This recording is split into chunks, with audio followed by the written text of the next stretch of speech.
안녕하세요. 제 이름은 알베르토 토레스입니다. 제가 하는 일은 좀 이상하게 들릴 수도 있는데, 저는 일종의 지정학 컨설턴트라는 일을 합니다. 쉽게 말하면 나라들이 서로 어떻게 상호작용하는지를 연구하는 직업이에요. 마치 탐정 같죠? 범죄를 해결하는 대신에 나라들이 왜 그렇게 행동하는지 이해하려고 하는 거예요. 저는 스페인의 큰 도시인 마드리드에 살고 있지만, 제 일은 전 세계를 돌아다니는 일이에요. 물론 실제로 여행을 다니는 건 아니고 제 머릿속에서요. 책, 지도, 그리고 컴퓨터를 이용해서 머나먼 곳으로 여행을 하며 세상의 미스터리를 풀어가는 거죠. 그 중에서도 제가 특히 매료된 나라가 있습니다. 바로 한국이에요. 그냥 남한만이 아니라 북한도요. 사실 제 머리를 정말 바쁘게 만드는 건 북한이에요. 북한을 생각하면 마치 조각이 몇 개 빠진 퍼즐 같아요. 북한은 사람을 안으로도 밖으로도 많이 들이지 않고 스스로에 대해 많은 정보를 공유하지 않아요. 그래서 그곳에서 무슨 일이 벌어지는지 이해하려는 건 정말 짙은 안개 속을 들여다보는 것처럼 어려워요. 매일 아침 저는 책상에 앉아 커피를 마셔요. 너무 많이 마신다고 의사 선생님이 걱정하시긴 하지만 어쨌든 커피를 마시며 북한 관련 최신 뉴스를 찾아봐요. 어떤 날은 김정은이 연설하는 내용이 나오고 또 어떤 날은 북한 군대가 훈련을 한다는 소식도 있습니다. 가끔은 북한 사람들의 일상생활에 대한 이야기도 나오지만 그런 뉴스는 정말 드뭅니다. 이 일을 한 지도 벌써 여러 해가 지났습니다. 제 사무실 벽에는 한반도 지도가 잔뜩 붙어 있고 책장에는 역사책, 정치 분석 자료, 그리고 어떻게 구했는지는 말 못하겠지만 북한의 선전물까지 가득합니다. 그런데 말이죠. 제가 북한에 대해 알면 알수록 더 많은 질문이 생겨요. 퍼즐 조각이 계속 모양을 바꾸는 것 같거든요. 예를 들어, 북한은 자체적인 시간대를 가지고 있다는 걸 아세요? 맞아요. 남한과 다르게 보이려고 시계를 30분 늦춘 거예요. 이런 작은 디테일들이 저를 항상 대체 왜? 라는 생각을 하게 만듭니다. 그리고 큰 문제들도 있습니다. 예를 들면, 북한은 여러 나라들과 무역을 하지 않는데도 어떻게 계속 국가를 운영할 수 있을까요? 경제가 좋지 않다고들 하는데 어떻게 그렇게 큰 군대를 유지할 수 있는 걸까요? 이런 질문들이 밤에 잠을 못 자게 만듭니다. 그런데 단순히 정치나 군사 문제만 있는 게 아니에요. 저는 북한 사람들에게도 관심이 많아요. 그들은 여가 시간에 무엇을 할까요? 학교에서는 무슨 공부를 할까요? 그들의 꿈과 희망은 뭘까요? 이런 질문들은 답을 찾기가 더 어려워요. 우리가 보통 북한의 일반 사람들의 이야기를 들을 기회가 거의 없거든요. 때로는 북한을 탈출한 사람들을 만나기도 합니다.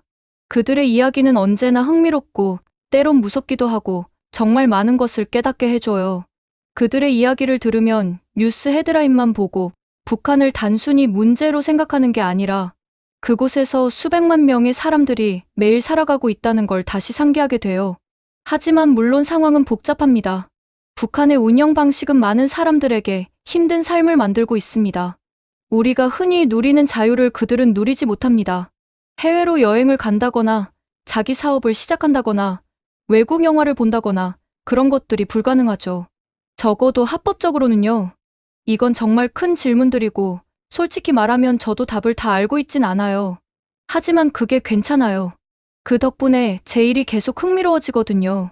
매일 새로운 정보가 나오고 새로운 퍼즐 조각들이 맞춰져요. 그리고 있잖아요.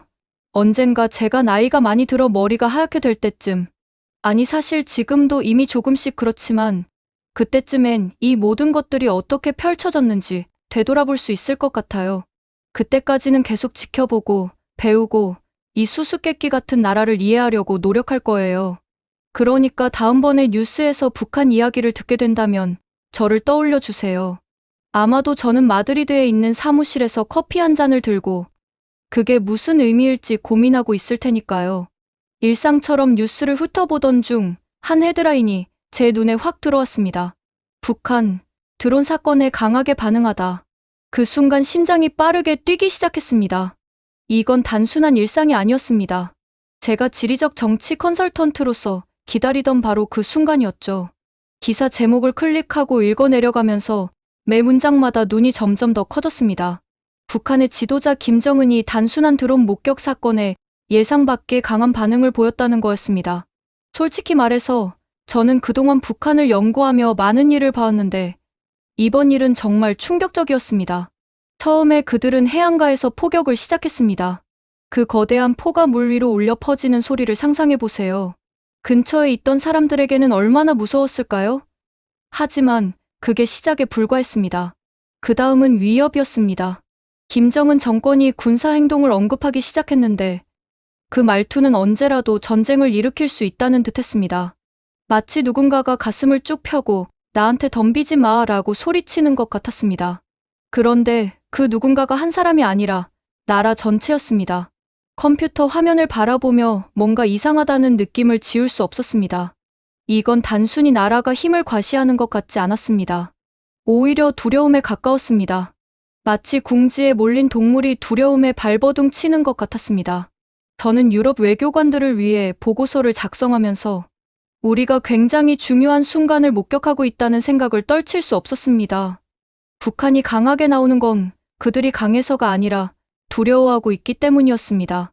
창밖을 내다보니 거리는 여전히 분주했고 사람들은 그저 평범한 하루를 보내고 있었습니다. 그 순간 북한에 사는 사람들은 어떻게 지내고 있을까 궁금했습니다. 그들도 두려워하고 있을까? 그들은 외부 세계에 대해 알고 있을까? 아니면 철저히 차단된 삶을 살고 있을까? 하루가 지나갈수록 저는 그 사건에 대해 더 깊이 파고들었습니다. 더 많은 보고서를 읽고 제 인맥들과 이야기를 나누고 사건의 진실을 조각 맞추듯 풀어가려 애썼습니다.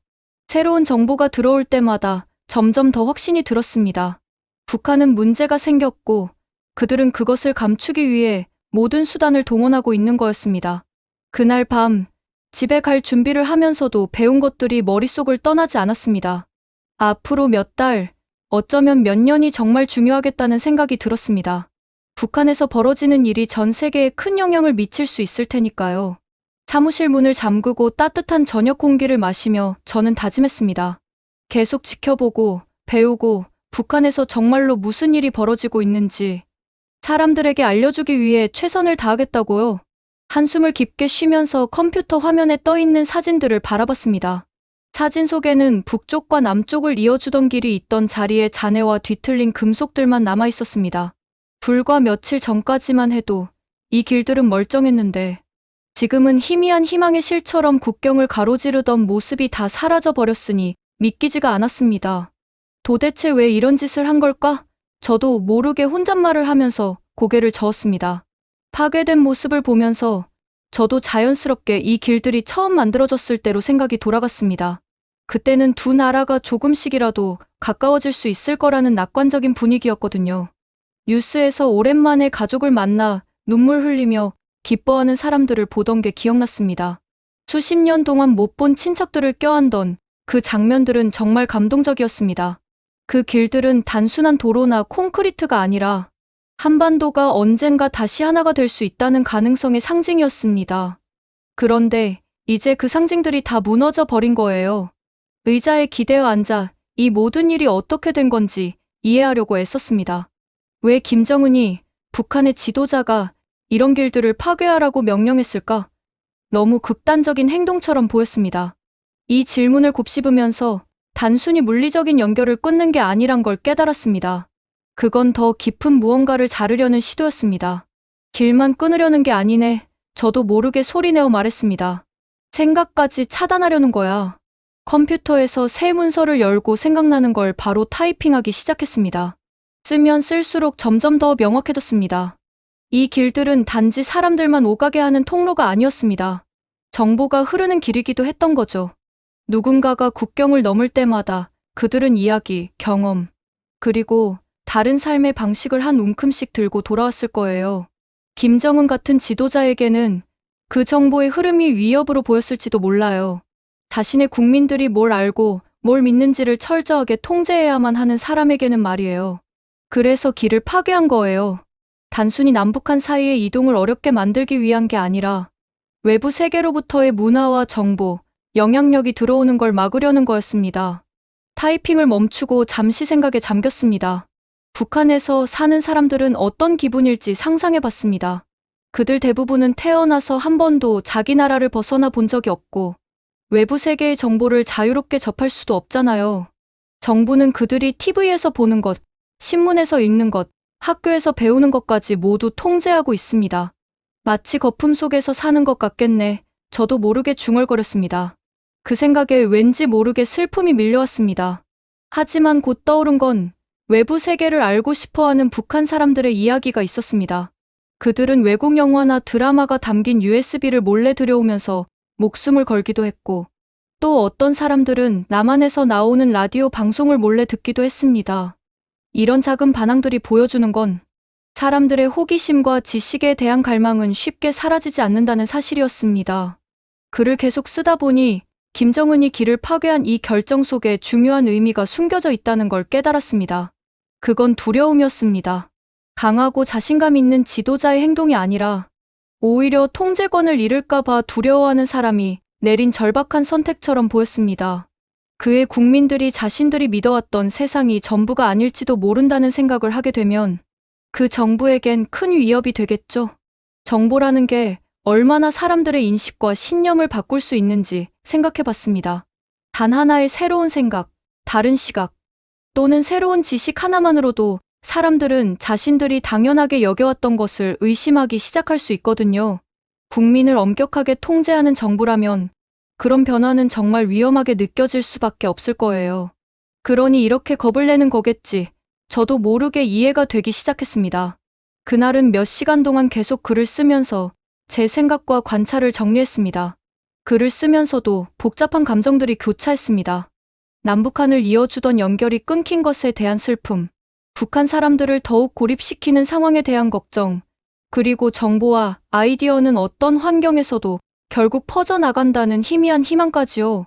글을 마무리하고 다시 한번 파괴된 길의 사진들을 바라봤습니다. 그 사진들은 한반도가 직면한 어려움을 상징하는 것처럼 느껴졌습니다. 하지만 동시에 그 길들은 연결과 정보의 힘이 얼마나 강력한지를 보여주는 증거 같았습니다. 아니면 도대체 왜 한 정부가 그렇게까지 해서 그 흐름을 막으려고 하겠습니다. 문서를 저장하고 컴퓨터를 끄면서도 머릿속은 여전히 생각들로 가득했습니다. 사무실을 나서며 생각했습니다. 단순한 물리적 다리 말고 이해와 인간애로 이어진 새로운 다리를 놓으려면 도대체 무엇이 필요할까? 참 어려운 질문이었습니다. 쉬운 답은 없을 거란 걸 알았지만 그럼에도 이 복잡한 상황을 계속 분석하고 이해하려는 마음이 더 강해졌습니다. 멀리 떨어진 마드리드의 바쁜 거리를 걸으면서도 말이에요. 책상에 앉아 지도와 보고서들에 둘러싸여서 북한이 그동안 맺어온 동맹 관계들을 이해하려고 애쓰고 있었습니다. 마치 커다란 퍼즐을 푸는 것 같았고 저는 그 퍼즐 조각을 다 맞추겠다는 결심이었죠. 먼저 중국을 봤습니다. 오랫동안 중국은 북한의 큰 형 같은 존재였습니다. 항상 도와줬으니까요. 그런데 요즘은 상황이 많이 변했습니다. 마치 친구가 계속 말썽을 피우는 친구를 도와주는 것에 지쳐가는 것 같다고 생각했습니다. 여전히 서로 연락은 하지만 이제는 예전 같지 않은 느낌이 들었습니다. 최근 보고서를 하나 집어들고 꼼꼼히 읽어봤습니다. 중국이 북한 노동자들을 본국으로 돌려보내기 시작했더라고요. 예전만큼 북한 물건도 안 사주고 있고요. 이건 큰일이죠. 마치 가장 친한 친구가 갑자기 집에 초대도 안 하고 점심도 안 나눠주는 것 같잖아요. 그럼 정말 외롭고 당황스러울 거예요. 그렇죠? 김정은은 이 상황에 대해 어떻게 느낄까 궁금했습니다. 분명히 걱정하고 있을 거예요. 중국은 어려울 때 항상 도와주던 나라였는데 이제는 점점 멀어지는 것처럼 보이니까요. 김정은이 자기 사무실을 왔다 갔다 하면서 다음에 뭘 해야 할지 고민하고 있을 모습이 그려졌습니다. 중국이 왜 이런 태도를 보이는지도 생각해봤습니다. 중국은 이 지역에서 평화롭고 안정된 상황을 원하고 있죠. 마치 평소엔 자기 일에만 신경 쓰고 싶은 이웃 같아요. 그런데 북한은 계속 말썽을 부려요. 마치 한밤중에 폭죽을 터뜨리는 아이처럼요. 중국도 이제 그런 모습에 지쳐가고 있는 게 분명합니다. 메모장에 중국은 안정과 경제적 발전을 중시함이라고 적었습니다. 쉽게 말하면 중국은 평화를 원하고 돈을 벌고 싶다는 거예요. 그런데 문제가 되는 이웃이 있으면 그 두 가지 모두 어려워지죠. 그 다음으로 러시아에 대해 생각해봤습니다. 북한이 최근 들어 러시아와 가까워지려고 노력하고 있었거든요. 마치 김정은이 예전 친구가 멀어지니까 새 친구를 찾아 나선 아이처럼 보였습니다. 하지만 여기서 문제가 있습니다. 러시아도 지금 문제가 많아요. 제재 때문에 다른 나라들이 러시아와 거래를 안 하려고 하거든요. 마치 러시아가 타임아웃을 받은 것처럼요. 다른 나라들이 다 러시아에게 화가 난 상황인 거죠. 그래서 러시아가 북한을 돕고 싶어도 크게 도와줄 수 있는 상황이 아닌 것 같았습니다. 의자에 기대어 북한 입장에서 이 모든 게 어떻게 보일지 상상해봤습니다. 지금쯤 북한은 굉장히 외로울 것 같았습니다. 예전 친구들은 멀어지고 새로 사귄 친구들은 별로 도움이 안 되니까요. 마치 체육 시간에 팀 마지막으로 뽑힌 아이 같은 느낌이겠죠. 하지만 훨씬 심각한 상황이에요. 북한 사람들 생각도 했습니다. 그들은 이런 정치적인 상황에 대해 잘 모를 수 있겠지만 그 여파는 분명히 느낄 거예요. 아마도 상점에서 음식 구하기가 어려워지거나 필요한 약을 구하지 못하는 상황일 수도 있죠. 그 생각을 하니 마음이 무거워졌습니다. 그러다가 문득 한 가지 생각이 들었습니다. 북한이 다른 나라들과 자꾸 싸우는 대신 새로운 친구를 사귀려 하면 어떨까? 물론 그게 그렇게 간단한 문제는 아니지만 그런 방향으로 가면 상황이 달라질 수도 있겠다는 생각이 들었습니다. 다시 메모를 살펴보니 절박한 지원 요청이라는 문구가 적혀 있었습니다. 북한이 러시아에게 기대는 모습이 딱 그런 느낌이었습니다.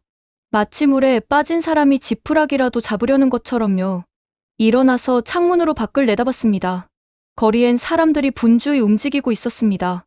그 사람들은 북한이나 국제 정치에 대해서는 전혀 생각하지 않고 있었겠죠. 하지만 김정은 같은 지도자들이 내리는 결정은 우리가 모르는 사이에 모두에게 영향을 끼치고 있습니다. 다시 책상으로 돌아오면서 여러 감정이 교차했습니다. 이 나라들 간의 복잡한 관계가 흥미롭기도 했지만 한편으론 걱정도 됐습니다. 나라가 코너에 몰리면 때때로 위험한 행동을 하기도 하잖아요. 마치 겁먹은 동물이 갑자기 공격하는 것처럼요. 그게 악의에서 나오는 게 아니라 두려움에서 비롯된 행동인 거죠. 저는 다시 책상에 앉아 보고서를 쓰기 시작했습니다. 모든 걸 최대한 명확하게 설명하려고 노력했습니다. 단순히 무슨 일이 일어나고 있는지를 넘어서 왜 이런 일이 일어나고 있는지 이해할 수 있도록 하고 싶었거든요. 우리가 서로를 더 잘 이해하면 북한이 덜 외롭고 덜 두려워하도록 도울 방법도 찾을 수 있지 않을까요? 글을 마치면서 국제 관계에서는 상황이 얼마나 빠르게 변할 수 있는지 생각하게 됐습니다. 오늘은 중국과 러시아가 북한을 별로 도와주지 않고 있지만 내일은 어떻게 될지 아무도 모르죠. 그래서 계속 지켜보고 이해하려고 노력하는 게 중요한 것 같아요. 노트북을 덮고 시계를 보니 이미 늦은 시간이었습니다. 그래도 오늘 중요한 걸 배운 것 같았습니다. 나라들도 사람들처럼 친구가 필요합니다. 그리고 친구를 잃을 것 같은 두려움이 생기면 다른 사람들이 보기엔 이해가 안 되는 행동을 할 수도 있죠. 그런 점을 이해하는 것이 모두에게 조금 더 안전한 세상을 만드는 열쇠일지도 모른다고 생각했습니다. 저는 책상에 앉아 마드리드의 분주한 거리를 창밖으로 내다보고 있었습니다. 해가 저물어가면서 하늘은 아름다운 주황색과 분홍색으로 물들고 있었죠. 하지만 제 생각은 그곳에서 멀리 떨어진 이곳과는 완전히 다른 나라에 가 있었습니다. 북한이요. 그 나라를 생각하는 것만으로도 머리가 아플 정도예요.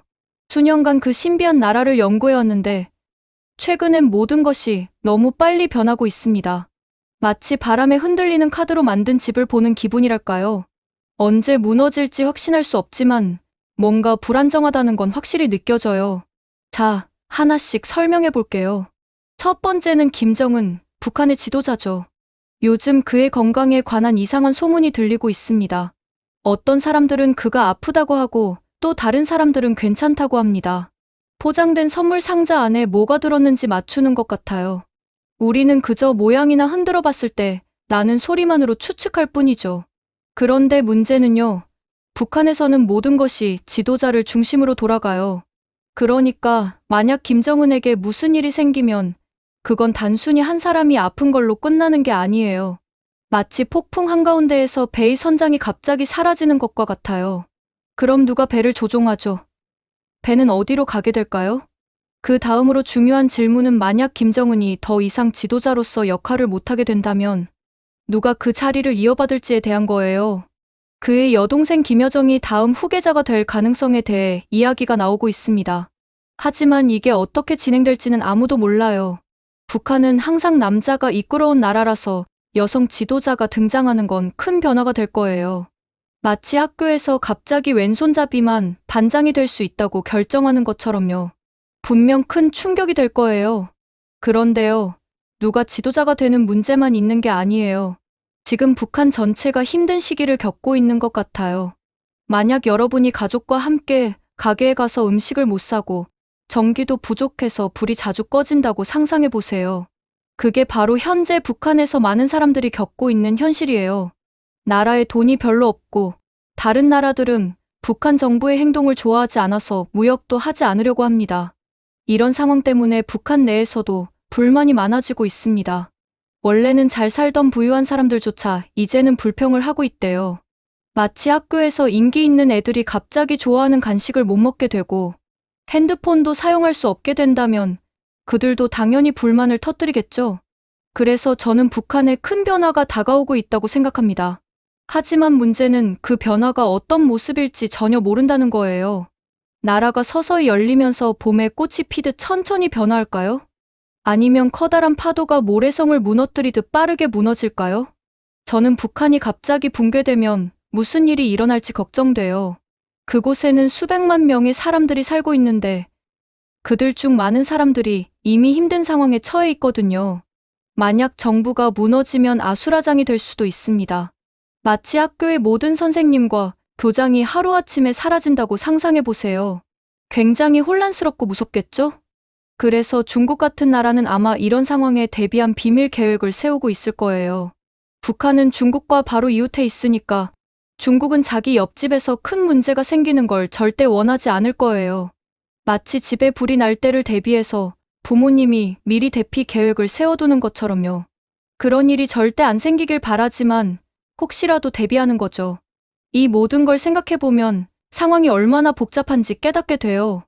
이건 단순히 정치나 군사 문제에 관한 게 아니에요. 그 안에는 우리처럼 살아가는 진짜 사람들이 있습니다. 아이들, 부모님, 할아버지, 할머니 같은 사람들이요.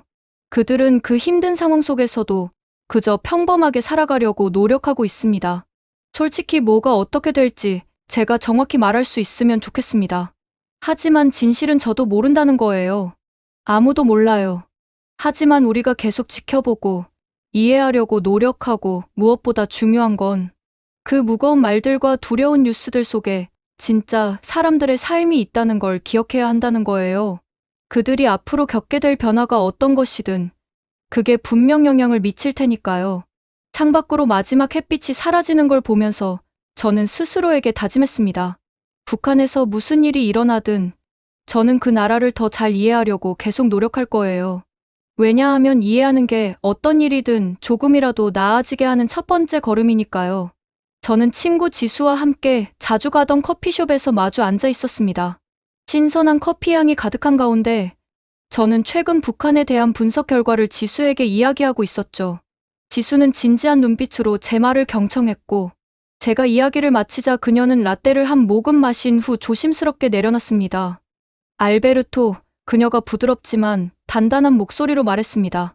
북한을 그저 위협이나 해결해야 할 문제로만 보는 게 쉽죠. 하지만 그곳에도 하루하루 살아가려고 애쓰는 사람들이 있습니다. 그들은 피해자나 악당만이 아니에요. 그저 다른 사람들처럼 살아가는 사람들일 뿐이에요.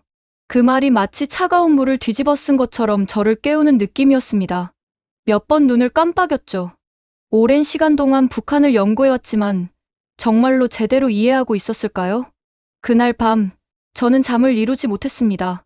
뒤척이면서 지수가 했던 말을 곱씹었죠. 결국 일어나서 제 서재로 갔습니다. 책상 위에 있는 램프를 켜자 부드러운 노란 빛이 책상에 쌓인 북한 관련 보고서와 책들 위로 떨어졌습니다. 저는 사진집을 집어들고 한 장 한 장 넘겨보기 시작했습니다. 평양의 넓은 거리와 높은 건물들이 담긴 사진도 있었고 시골 마을에서 일하는 농부들과 길에서 뛰노는 아이들의 사진도 있었습니다. 처음으로 사진 속 사람들의 얼굴을 제대로 바라봤습니다. 눈가에 주름이 가득한 할머니, 아마도 오랜 세월 동안 웃고 걱정했던 흔적이겠죠. 연을 날리며 즐거워하는 어린 소년, 그의 얼굴은 기쁨으로 가득 차 있었습니다. 시장에서 물건을 파는 여성, 그녀의 손은 거칠었지만 눈은 따뜻했습니다. 이 사람들은 단순히 체제의 대상이 아니었습니다. 그들 나름의 이야기, 희망, 꿈을 가진 사람들이었습니다. 그 할머니는 손자들의 미래를 걱정하고 있을지도 몰라요. 연을 날리는 소녀는 언젠가 조종사가 되기를 꿈꾸고 있을지도 모르고요. 시장에서 일하는 여성은 가족을 위해 더 나은 삶을 바라지 않을까요? 저는 문득 제 가족이 떠올랐습니다. 스페인에 있는 저희 어머니, 늘 저를 걱정하시죠. 뒷마당에서 축구를 좋아하는 어린 조카, 그리고 아이들을 위해 열심히 일하는 제 여동생. 북한에 있는 사람들과 정말 얼마나 다를까요? 물론 북한 사람들의 삶은 훨씬 힘들죠. 그들은 모든 것을 통제하는 엄격한 정부 아래 살아가고 종종 식량이나 전기마저 부족할 때가 있습니다. 하지만 그들도 결국 가족을 사랑하고 행복을 찾으려고 애쓰며 하루하루를 살아가는 건 우리와 같지 않을까요?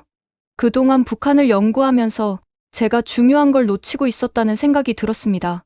저는 정치, 군사, 핵무기 같은 큰 그림에만 집중하고 있었고 그 안에 있는 평범한 사람들을 잊고 있었습니다. 다음 날 아침, 저는 다시 사무실로 가서 제가 작업 중이던 보고서를 새롭게 바라봤습니다. 그 안엔 수치와 전략, 예측만 가득했죠. 그런데 사람들은 어디에 있었을까요? 그래서 다시 쓰기로 결심했습니다. 이번에는 북한의 일상에 대한 이야기도 포함시켰습니다. 사람들이 겪는 어려움뿐만 아니라 그들의 끈기와 창의성도 함께 썼습니다.